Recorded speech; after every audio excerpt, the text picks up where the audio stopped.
Two and a Half Admins, episode 205. I'm Joe. I'm Jim. And I'm Alan. And here we are again. Inside the nightmare health crisis of a Texas Bitcoin town. I put this one in the doc, and I put it in the doc because it's horrifying.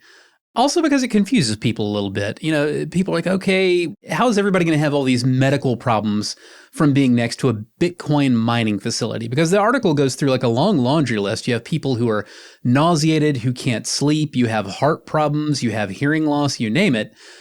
Now, the clue was in that sentence because I did mention hearing loss.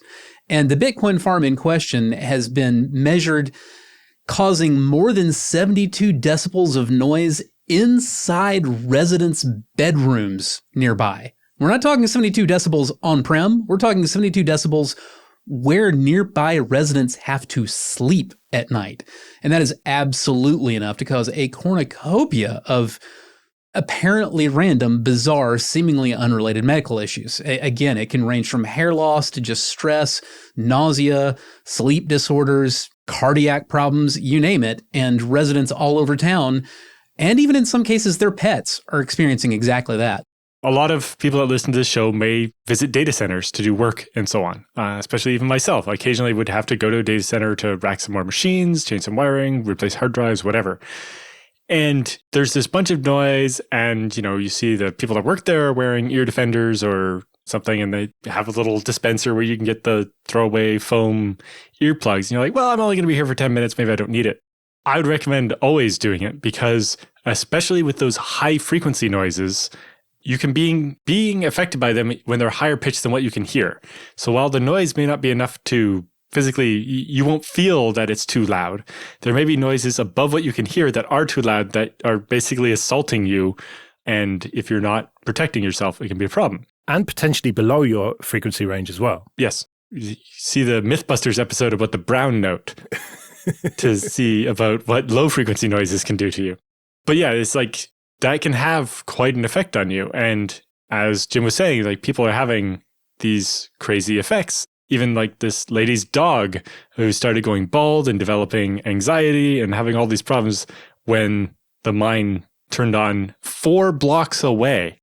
So what people might picture as a Bitcoin mine, at least I did when I read the headline before I saw the photos, was a warehouse full of computers, effectively, like a data center.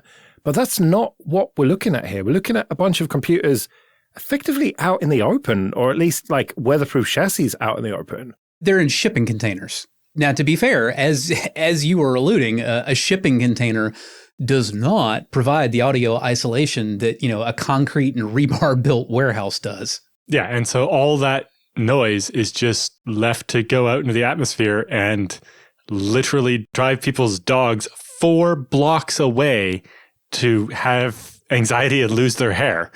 And so you can imagine looking at this picture, the people that live in the houses that are so many feet away rather than blocks away.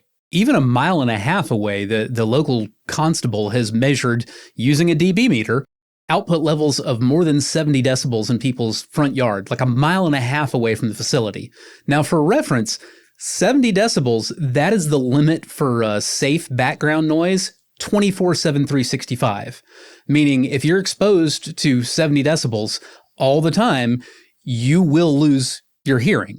And this is happening more than 1 mile away from the facility. And yes, the facility runs all the time, and that 70 decibels is not necessarily a high either. Again, that same constable who has kind of taken it upon himself to be the one who's doing what little can be done about the Bitcoin mining facility, because unfortunately, in Texas, a county can't pass a local noise ordinance. A city can, a county cannot, and this is an unincorporated county. And the state, under Governor Greg Abbott, is, very explicitly pro-Bitcoin and has been working on relaxing regulations that might impact facilities like this. So the local constable is reduced to they're actually disturbing the peace tickets with price tags of about $500 a piece, which it takes an awful lot of those to make a dent in a facility that's making $100 million a month, which hasn't kept the owners of the facility from showing up to the local courtroom over $500 tickets with like a full court press legal team.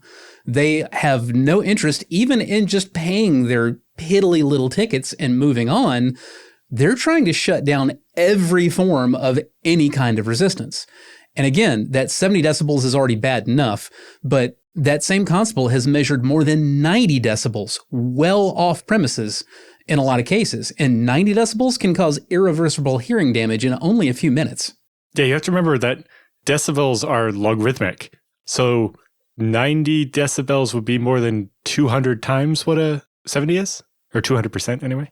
It's a lot louder. It doesn't sound like it's that much louder, but it's actually a lot louder. The reason that this mine is here in this particular bit of Texas is because it's next to a gas-fired power plant, and it's taking advantage of relatively cheap power, cheap electricity from that plant. It gets even worse than that. The article goes on to point out that in a lot of cases, previously shuttered fossil fuel power generation facilities are coming back online because Texas's already overloaded power grid is, of course, not responding real well to all this massive energy-intensive industry. And so efforts that had been successful up until now to clean up the power generation somewhat are falling by the wayside as people are turning back to fossil fuels to mine their Bitcoin. But the argument goes, right, that it's good, this Bitcoin mining, because when the grid is getting really stretched, they can shut down the mining and suddenly there's loads of extra capacity. Of course, they'll have to be paid to shut down their mining operation. I think I liked it better when we were paying people in Iowa not to grow corn. It just shows the ludicrous situation that we're in with this crypto nonsense. Wow. I think most of this is not necessarily crypto related so much as uniquely Texas type problem. But reading into the story more, the company's solution to this problem was they built a wall, as if sound can't go over the 6-foot fence they built around the facility. They like building walls in Texas, I hear. Yeah. Specifically, they like building easily permeable walls in Texas. Yes. But yeah, just the fact that they seem to be able to exploit the fact that this is an unincorporated county, so they can't make rules and can only issue $17,000 in fines when the company claims to have made $165 million in the first quarter of 2024. It's like the cost of doing business at this point rather than actually taking action here. I mean, build a building around it. Come on. One thing that's illustrative of just how bad this is for normal people is the way that it actually does reach directly across the political aisle when normal people find themselves involved in this. The constable that I mentioned, who has taken it upon himself to be as much of a thorn in this company's side as he can be, which unfortunately is not much, but it's like a daily thing for him now, going out and using his DB meter and writing, new tickets every single day. And this guy's a former oath keeper, and he mentions himself in the interview that was in this article. He says, I'm a former oath keeper and I'm on the same side as Greenpeace guys. When you've got oath keepers and Greenpeace both agreeing that something is bad, I don't know, maybe look into that. Yeah, and the other thing is because most of this noise is high frequency noise, you could make a big dent in it with plywood. You don't have to build a concrete building. If they just put plywood things over top of these shipping containers, it would deaden a significant amount of the noise. I have a miniature data center in my basement. There's a lot of noise. You close the flimsy veneer wooden door, and most of that noise doesn't make it out of the room anymore. I think you might be underestimating the scale of the problem when you're talking about air-cooled shipping containers doing Bitcoin mining at that scale. I don't think plywood's going to cut it. Along those lines, though, I will say one of the things that frustrates me is that the company in question, they keep saying, oh, well, this is going to be a solved problem because we already have plans to do, oil immersion rigs in a certain percentage of these containers, and that'll make it quieter. Well, there's a lot of heavy lifting going on there. One is that you'll notice they're not saying that we're going to go to oil immersion for all of them. They're saying some certain percentage. And the reason they're saying that is because oil immersion it's expensive. It's been tried many times and it's never worked very well at scale. It makes maintaining equipment very difficult when it's normally running literally submerged in mineral oil. It's expensive to implement. There's not a lot of off-the-shelf kits for it because, again, it's never proven out very well in practice at scale. But that's all they want to talk about is oil immersion in some of them. This unobtainium tech they haven't implemented. They claim they're going to on some percentage, which, it's pretty obvious what they're saying is, we're going to mess around with a little bit and maybe we'll make a little bit of a difference, enough to make it look like we're attacking the problem, but we're not really doing shit here. What they're not saying is, oh yeah, this air cooling was a bad idea.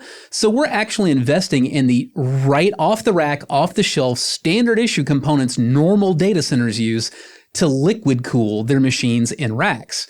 That also drastically reduces the noise. And you'll notice they aren't saying a damn thing about implementing normal bog standard fluid cooling that they actually could do whenever they want and could spend the money on and just do it. Why don't they do that then? How much is that going to cost them? Like a few $100,000? Because they don't want to do anything. That's why. The same reason they set up shop in Texas, the same reason they just dumped a bunch of crap in shipping containers with fans, despite it being the crappiest possible solution. It was cheap and they didn't have to think. And that's what they were looking for. They don't want to think about it. They don't want to work on it. They just want to say, oh, I did the thing. It's not in my backyard and it's making me money. And I will go after anybody who tries to mess with how that works, but that's all my focus is on, is like keeping away the humans that don't want me to do this. I'm not going to do anything to make it actually better. Okay, this episode is sponsored by 1Password. Imagine your company's security like the quad of a college campus. There are nice brick paths between the buildings. Those are company-owned devices, IT-approved apps, and managed employee identities. And then there are the paths people actually use. The shortcuts worn through the grass that are the actual straightest line from point A to B. Those are unmanaged devices, shadow IT apps, and non-employee identities like contractors. Most security tools only work on those happy brick paths, but a lot of security problems take place on the shortcuts. 1Password Extended Access Management is the first security solution that brings all these unmanaged devices, apps, and identities under your control. It ensures that every user credential is strong and protected, every device is known and healthy, and every app is visible. 1Password Extended Access Management solves the problems traditional IAM and MDM can't touch. It's security for the way we work today, and it's available now to companies with Okta and coming later this year to Google Workspace and Microsoft Entra. So support the show and check it out at onepassword.com/25A. That's onepassword.com/25A. Enterprises urged to think carefully about Windows 10 extended support options. This is very odd to me. You can pay third parties to give you Windows updates for out-of-support versions of Windows for a proprietary operating system. Well, you can sort of do that, because what you're actually getting is not Windows updates. If you look into the mechanism of how the zero patch service that's being offered works, it doesn't actually provide you Windows updates that update the binaries that are saved on your hard drive and your machine boots up.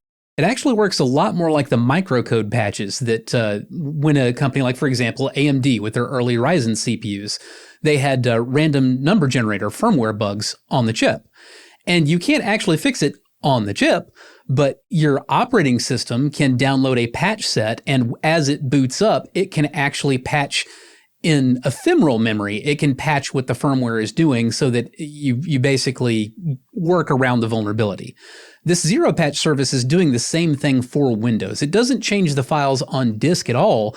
What it actually does is patch the programs in RAM, typically just by altering a couple of bytes, because they're doing this like at the assembly language level. So you're talking about usually just changing a couple of opcodes. Now, the other thing here is that you have to realize this means that we're also not talking about updates that Microsoft wrote with access to the source code. Now, this company may have access to some or all of the Windows source code. That is a thing that you can pay Microsoft for, read access to the Windows source code. It's quite expensive.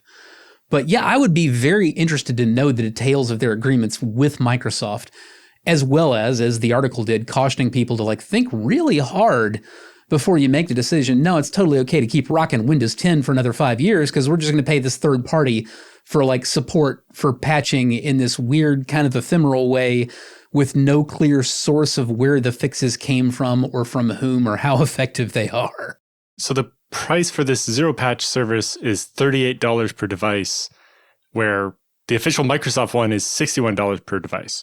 Now, the Microsoft one does have the downside that every year the price doubles to try to force you to eventually stop using the old software. But if the savings is less than half, do you really want to go with the knockoff? I would say more importantly, you really shouldn't be doing either one. Mm-hmm. Pay your freaking tech debt down. The interest rate is killer. You don't want to hang on to it for longer than you have to. Yeah. In particular, you should be arm twisting the salespeople for your point of sale system into giving you an upgrade that gets you off Windows 10, not having to pay Microsoft or somebody else to try to keep this dead operating system alive to keep running your point of sale system. This kind of service, whether you're talking about from Microsoft or from a third party, this idea that like, oh, I'm going to pay extra to get security updates for a few more years on this operating system I don't want to, migrate away from. That's the equivalent of making the minimum payment on a maxed out credit card. Like, yeah, that keeps you from going to jail, but you're never actually paying it down. It's just getting worse and worse. Yeah, that's a really good analogy there. That technical debt really adds up quickly, and the longer you go between upgrades, the harder that upgrade is. And so doing smaller upgrades more frequently usually is the much smoother path. It takes less work overall. The changes are smaller, so they're less likely to expose new problems, and you get not under this mountain of debt that becomes impossible to climb out of. Could you imagine having to migrate an entire enterprise away from Windows XP, like straight to Windows 11 right now? Having built a script to upgrade people from FreeBSD 8, 9, and 10 to 13, yeah, it's like, wow. So if you're on 8, your device names aren't even the same. So we have to write a script to rewrite your FS tab and all these other things. It's like, wow. Yeah, don't ever let it get that bad. And all that's just at the operating system level. Alan's not even saying anything about the impact of applications that only run on one or the other and having to deal with that. So basically, the longer you let this kind of tech debt go unpaid and you're just rocking a deprecated operating system and all the applications on it because you don't want to deal with the hassle of migration, and it can be a hassle, I absolutely get it. But again, the longer you put it off, the worse it's going to get. The migration that looked like a real pain going from Windows 10 to Windows 11. Again, imagine if you'd been going straight from Windows 7 to Windows 11 or Windows XP to Windows 11. The longer it goes, the fewer things are going to work right, and the more work it's going to be once you actually do it. So why spend the money in the intervening years just to make things worse for you when you finally do actually get around to tackling your problem? This is a level of problem I have seen businesses fail over. If you put your technical debt off too long and you get to the point where the software stack that your business depends on doesn't look anything vaguely like anything running on modern machines anymore, that can kill a business dead. I've seen it happen. If you keep putting off the upgrade away from Windows 10, and then, when you finally do decide to upgrade, you say, oh, we're only going to go to 11, even though 11 is already on like the last vestiges of official support, then you're going to spend all this effort to upgrade and then going to have to do it again and again and again. And so really, these things are not unpredictable. You know that every version of every operating system has an end of life. Maybe they've not announced an official date, but it's only going to be at most so many years. So you need to plan for this from the beginning. When you deploy a new server, you have to be thinking about when are we going to replace it? What are we going to replace it with? What's the end of life going to be? And you can budget for solving this tech debt years ahead of time. It shouldn't be a surprise that, oh, Windows is going end of life. What are we going to do? It's like every version of Windows is going to go end of life a couple of years after it's the official version. You just have to plan for it and do it. You can't just keep putting it off until the bridge collapses.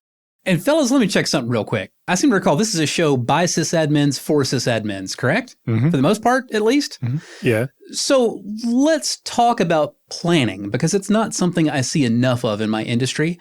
And the older I get, the more it pisses me off.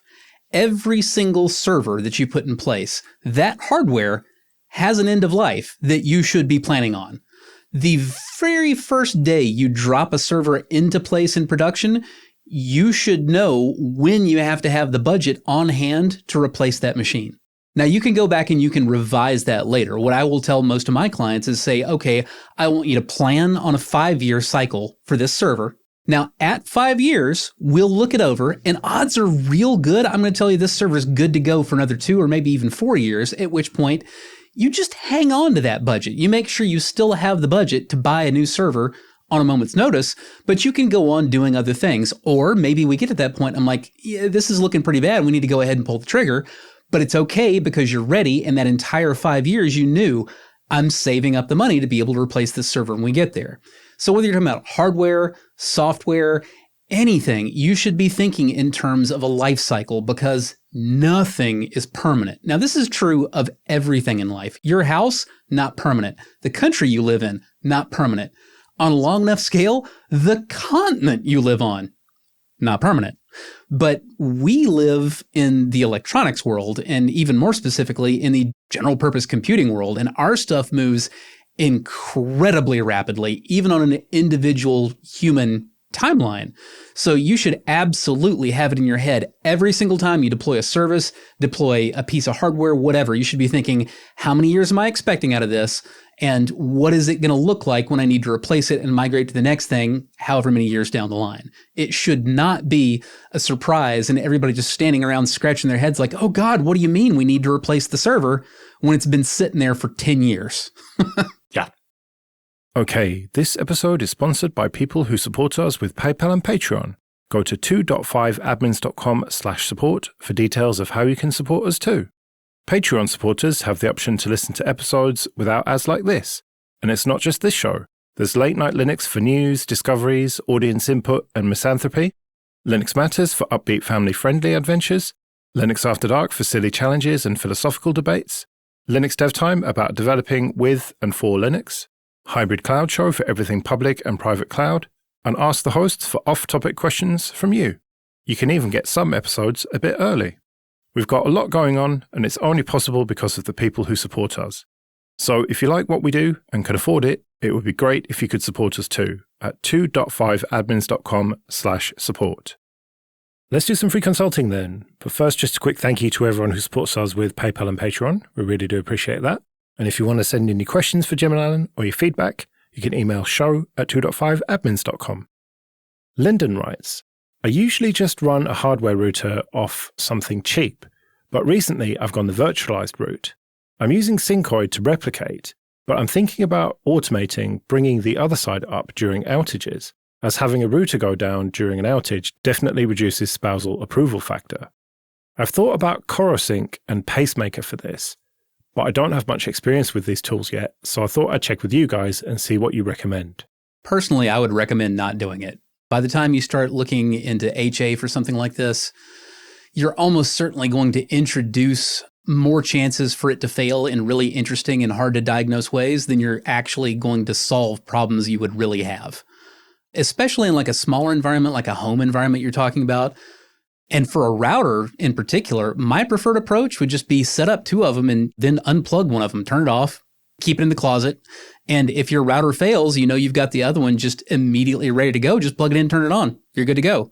It's easy. It's simple. It's not going to break because of something complex that was trying to detect what was going on or not going on. And I don't think the spousal approval factor is going to be better for CoroSync and Pacemaker than it would be for just like, honey, the internet's down and you have it fixed in 30 seconds, you know?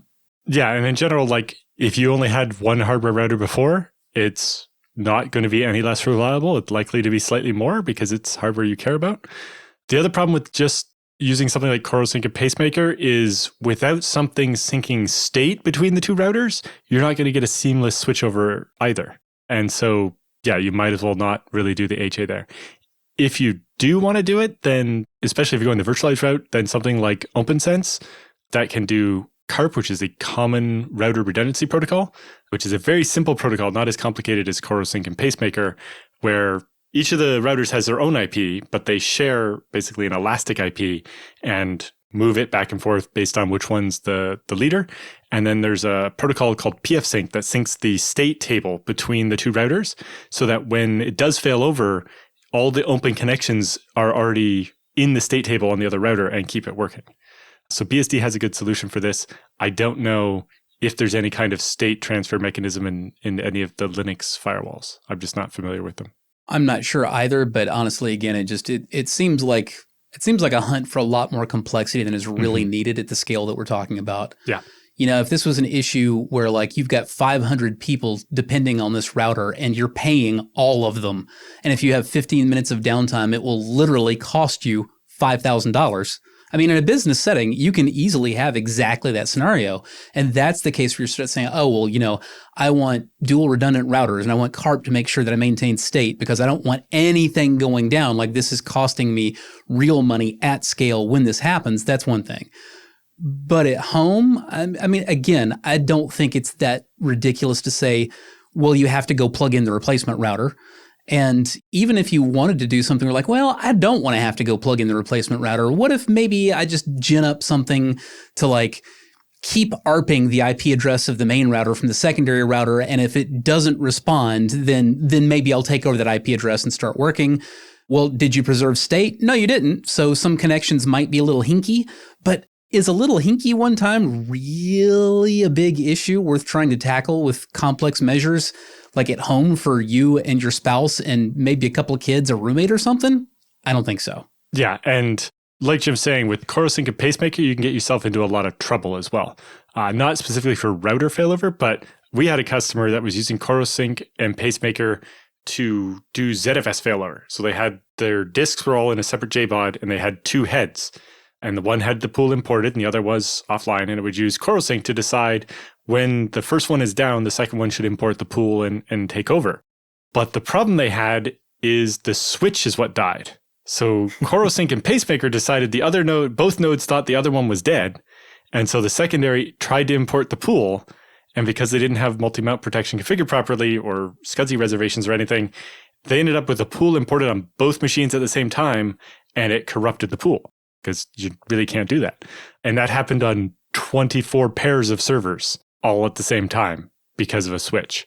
And so they've decided that, hey, if it goes down, somebody who's on staff and standing around in the building can go and flip some cables and we'll do failover that way.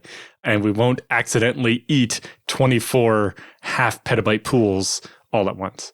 Luckily, we were able to get 23 of the 24 pools back and recover like 99% of the files. And you might think, well, what's the harm if both routers decide they're now the primary node? In much the same way, Alan's client had storage servers both decide they were the primary node. It's not like you have to worry about pooled storage getting corrupted because you have two active nodes both trying to make changes. However, you can again have an issue where both of your nodes can't see the other one, and therefore each of them thinks they should be primary. Each one answers on the bridge IP address. And now what you wind up with is split ARP tables. And some of the machines on your network are going through one device and some of the machines are going through a different device. And again, you might think, well, that doesn't sound so bad. And for the most part, it won't be, but you may go weeks not figuring out why sometimes some web pages won't work when it turns out the answer is because the requests are going out through one machine and the replies are coming back through another, or, your machine is arbitrarily winding up with packets delivered to one of the 192.168.0.1 now and the other 192.168.0.1, on the next couple of packets down the line. Meanwhile, as Alan had referred to earlier, your TCP state changes, they're not actually tracked the same way on both those devices. So you can see things like, well, Reddit works, but when I go to Facebook, it's broken every time. And you can't figure out why. You're like, well, but it's only broken, like Facebook's only broken on this computer. It's not broken on the other computer. And this may go on, like I said, for weeks before you discover, turns out both of your routers think that they're active. And it broke things enough to piss you off, but it didn't break them cleanly enough for you to be like, this is broken and I need to go fix it. And those are, in my opinion, the absolute worst kinds of problems. I don't mind a problem where everything just stops working. You're like, oh, this is broken and now I can fix it. I hate the ones where it mostly works. Yeah, because the switch is updating its ARP table based on when it sees messages. So the order that packets leave the routers back towards other machines on your network will make it keep switching which one it starts sending your traffic to. And it can get really weird. And the machines could have their own backup stuff when they detect the IP conflict, or, on FreeBSD, you'll get angry messages and demessage saying, this machine stole my IP address, or I saw this MAC address move from here to here. That's unusual, and all of that. And yeah, it can really cause you a lot more trouble than it would be worth. Because you're going virtualized, you have to also watch out with your hypervisor and how it might try to limit promiscuous mode in the network. Because a lot of the things like CoroSync or CARP depend on slightly weird network things like multicast or just being able to pretend to be a different MAC address. right? When you do the VRRP, you're actually making up a third MAC address, not router A or router B, but a third one that is going to be able to move back and forth so that the switch doesn't get confused. But VMware by default, and I think VirtualBox and a couple other hypervisors will not allow messages to any MAC address other than the virtualized NIC that the hypervisor provided to get to the machine. And so it can also, you can have all kinds of confusion. Right, well, we'd better get out of here then. Remember, show@2.5admins.com if you want to send in your questions or your feedback. You can find me at joelrest.com/mastodon. You can find me at mercenarysysadmin.com. And I'm at Alan Jude. We'll see you next week.